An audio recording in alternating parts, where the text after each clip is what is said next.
కాసిం రాజు గనక కాకపోయి ఉంటే నిజాం అనే వ్యక్తికి చరిత్రలో గొప్ప స్థానం ఉండేది.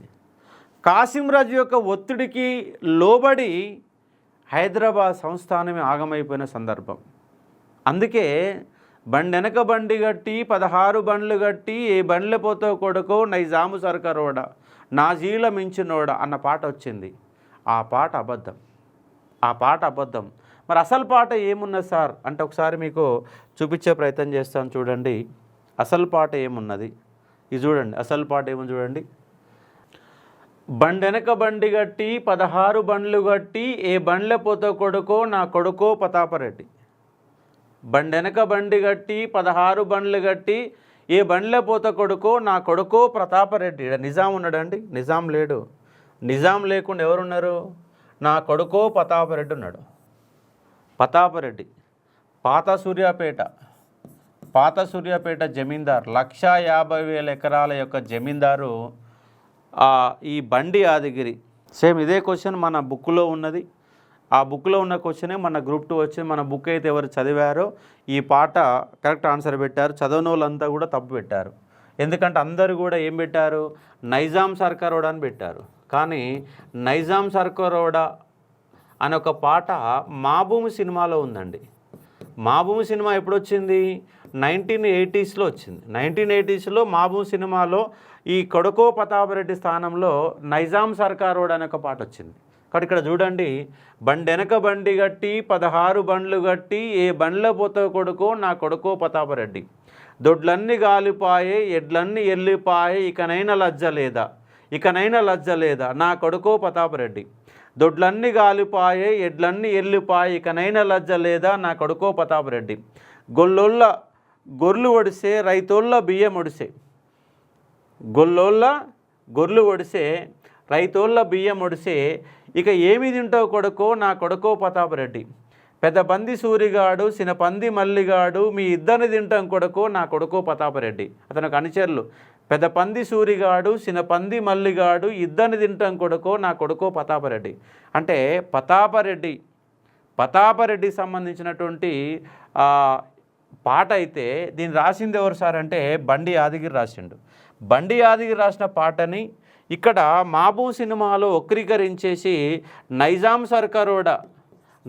సర్కారోడా కాబట్టి బండి యాదగిరి రాసిన పాటని దీన్ని ఎప్పుడు ఇది అసలు ఎట్లా అంత పాట మనకాడికి ఎట్లా వచ్చిందంటే, నేను నమస్తే తెలంగాణలో నల్గొండ జిల్లాలో పనిచేస్తున్నప్పుడు నల్లగొండ జిల్లా ఇన్ఛార్జిగా పనిచేస్తున్నప్పుడు నేను ఒక 2 కాన్సెప్ట్లు పెట్టాను.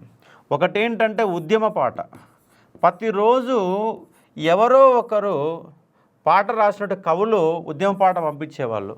కొన్నేమో పాత పాటలు సేకరించి పంపించేవాళ్ళు.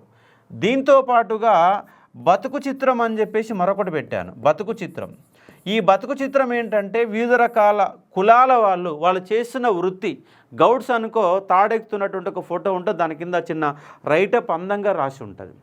ఒకవేళ ఐరన్ బాక్స్ చాకలోళ్ళు అయితే ఐరన్ బాక్స్ సంబంధించిన చిత్రం కనపడుతుంది. అలాగే మాదిగ కులస్తులు అయితేనేమో చెప్పులు కుట్టేటట్టు ఒక ఫోటో ఉంటే దాని కింద మంచి రైటప్ బతుకు చిత్రం ఒక 5-6 లైన్లు రాస్తాం మంచిగా. ఈ బతుకు చిత్రాలు ఎన్నో వచ్చినాయి. ఉద్యమ పాటలు అయితే చాలా వచ్చినాయి. అసలు చాలామందిని ప్రారంభించినప్పుడు అది సక్సెస్ కాదు, అది ఫెయిల్యూర్ అయింది. అంటే నల్లగొండ జిల్లాలో సాహిత్యాన్ని కొదవలేదు. కాబట్టి నల్గొండ జిల్లాలో ఎంతోమంది కవులు ఉన్నారు కాబట్టి రోజు నాకాడ ఇంత పెద్ద కట్ట ఉండే, దాంట్లో మంచి మంచి కవితలు ఏరుకొని రాసేవాడిని. అట్లా నాకొక కవి ఇది సేకరించి పంపినప్పుడు నల్గొండ జిల్లా పేపర్లో బ్యాక్ పేజీలో ప్రింట్ చేశాను. ఆ తర్వాత నేను నమస్తే తెలంగాణలో వేసినట్టు కవితలన్నీ కలిపి నల్గొండ జిల్లాలో ఇంకొక కవి పుస్తక రూపంలో కూడా తీసుకొచ్చారు. అంటే అంత దానికి చరిత్ర ఉంటుంది ఉద్యమ సాహిత్యానికి. ఆ ఉద్యమ సాహిత్యం నల్గొండ జిల్లా కేంద్రంగా సూర్యాపేటలో జరిగినటువంటి కాన్సెప్ట్ కాబట్టి బండి యాదగిరి నల్గొండ జిల్లా నూతన కళలకు సంబంధించిన ఒక వ్యక్తి బండి యాదగిరి, ఆయన రాసిన ఒక పాట ఈ విధంగా ఉన్న అంశాన్ని ఇక్కడ మీరు అర్థం చేసుకునే ఒక ప్రయత్నం చేయవచ్చు. కాబట్టి మళ్ళోసారి చదువుతూ చూడండి. బండెనక బండి గట్టి 16 బండ్లు గట్టి ఏ బండ్ల పోతావు కొడుకో నైజాము సర్కారోడా. అనేది కాకుండా బండెనక బండి గట్టి 16 బండ్లు గట్టి ఏ బండ్ల పోతో కొడుకో నా కొడుకో ప్రతాపరెడ్డి దొడ్లన్నీ గాలిపాయే ఎడ్లన్నీ ఎల్లిపాయి కనైన లజ్జ లేదా నా కొడుకో ప్రతాపరెడ్డి దొడ్లన్నీ గాలిపాయే ఎడ్లన్నీ ఎల్లిపాయి కనైన లజ్జ లేదా నా కొడుకో ప్రతాపరెడ్డి గొల్లొల్ల గొర్రెలు వరిసే రైతొల్ల బియ్యం ఒడిసే ఇకనైన లజ్జ లేదా ఇక ఏమి తింటావు కొడుకో నా కొడుకో ప్రతాపరెడ్డి పెద్ద పంది సూరిగాడు చిన్న పంది మల్లిగాడు మీ ఇద్దరిని తింటాం కొడుకో నా కొడుకో ప్రతాపరెడ్డి. ఈ పాటని వక్రీకరించి ఏం తీసుకొచ్చారు సార్ అంటే ఇప్పుడు చూపిస్తాను చూడండి. ఈ విధంగా మా భూమి సినిమాలో పాటని మార్చుకొని వక్రీకరించే ప్రయత్నం జరిగింది. ఇక్కడ కాన్సెప్ట్ ఏంటంటే నిజాముని విలన్గా చిత్రీకరించే ఒక ప్రయత్నం జరిగింది. ఎందుకంటే ఇక్కడ ఆంధ్ర వాళ్ళ గొప్పతనం నిలబడాలంటే ఎవరినో ఒకరిని పనికిమాలను చేయాల. ఇక్కడ వాస్తవంగా 7వ నిజాం కాలంలో అద్భుతమైన ప్రగతి అనేది మనకు కనబడుతుంది. ఎంత ప్రగతి సార్ అంటే చాలా ప్రగతి కనబడుతుంది మనకు. ఎందుకంటే కొన్ని దాదాపు 2000 పరిశ్రమలు ఏర్పాటు చేయబడ్డాయి. ఉస్మాన్ సాగర్ కట్టబడింది, హిమాయ్ సాగర్ కట్టబడింది. ఇప్పటికీ హైదరాబాదు కోసం ప్రత్యేకంగా ఒక్క ప్రాజెక్ట్ అన్న ఇప్పటి వరకు ఆంధ్ర పాలకులు కట్టారా, తెలంగాణ పాలకులు అంటే ఎవరు కట్టాల. ఇప్పటి వరకు అవే ప్రాజెక్టులు ఉన్నాయి. హైదరాబాద్ తాగుడు అవసరాలు ఉన్నాయి. సర్కారీ నల్లా 12 గంట కుల్లా 12 గంట కుల్ల అంటే ఉదయించి సాయంత్రం వరకు ఎప్పుడు చూసినా ట్యాబ్ వదిలి పెడితే నీళ్ళు వచ్చాయి. ఇవాళ హైదరాబాద్లో వస్తాయా మనకు నీళ్ళు వస్తాయా?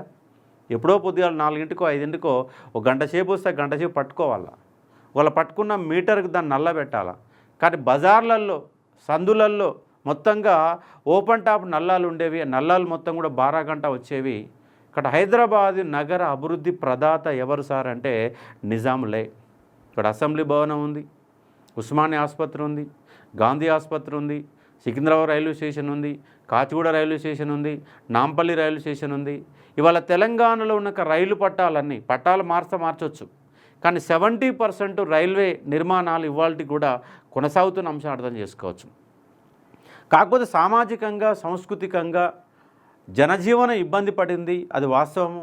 అక్షరాస్యతలు వెనుకబడింది వాస్తవం. కానీ డెవలప్మెంట్ విషయంలో మాత్రం బ్రిటిష్ వాళ్ళు కూడా చేయని అభివృద్ధి మనకు తెలంగాణలో కనబడతాయి.